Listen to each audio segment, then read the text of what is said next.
Magandang araw po mga boxing fans natin dyan. Kumusta po? Boxing update po tayo. 4 alas Jonrel Casimero versus Luis Pantera Nery mga idol. Talagang inaabangan na ito ng ating mga boxing fans. Ito daw yung laban na talagang hindi malilimutan.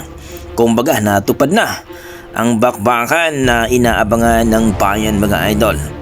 Isang maangas na 4 alas Casimero versus sa isang assassin, the bad boy ng Mexico na si Luis Pantera Nery mga idol.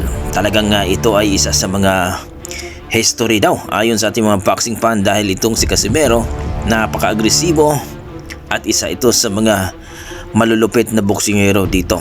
Isa daw ito sa mga kinatatakutan ni Monster Naoya Inoue. Itong si Cuadras Casimero, ang ating former 3 Division World Champion, na kung saan mga idol hinahangad pa rin na makalaban itong si Naoya Inoue.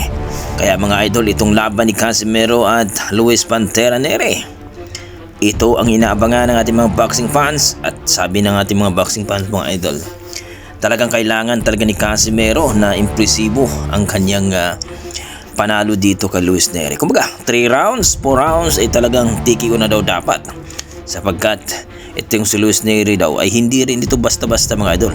Kung maalala ninyo siya po nga ang isa sa mga nagpagapang kay The Monster Naoya Inoue mga idol. Ayon sa ating mga boxing fans, ito daw yung estilo ni Luis Nery ang gusto ni Casimero mga idol. Kaya ayon kay Casimero mga idol, pag sumabay daw itong si Nery, sigurado daw talaga TKO ang abutin daw ito mga idol.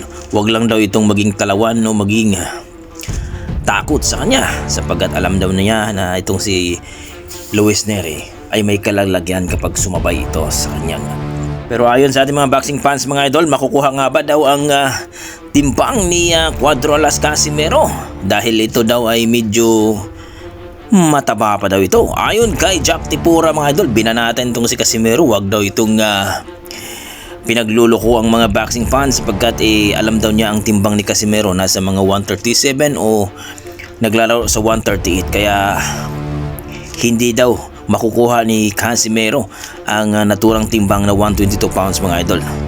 Bobo lang daw ang maniniwala na itong si Casimero ay nasa 126 pounds na. Well mga idol, itong sinabi ni Jack Tipura mga idol, dahil sinabi nga na matagal na daw silang nagsama, kaibigan at kumpare pa nga daw sila. Pero sabi ni Jack Tipura, nagbago na daw itong si Cuadras Casimero.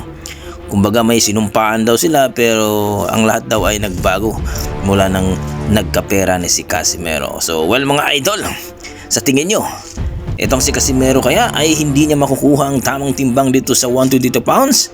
Ayon sa ating mga pinagkakatiwalang source, itong si Casimero ay bantay sirado na ngayon sa kanyang promoter mga idol. Ayaw daw itong mapahiya, no, ang kanyang promoter, kaya kailangan daw na makuha daw ni Casimero bago matapos ang buwan na ito mga idol, no? Kumbaga sisiguraduhin daw kanyang promoter na makukuha na ang 122 pounds, dahil baka hindi daw matuloy ang laban kapag hindi makuha ni Casimero ang tamang timbang dito sa Super Bantamweight Division or 122 pounds mga idol.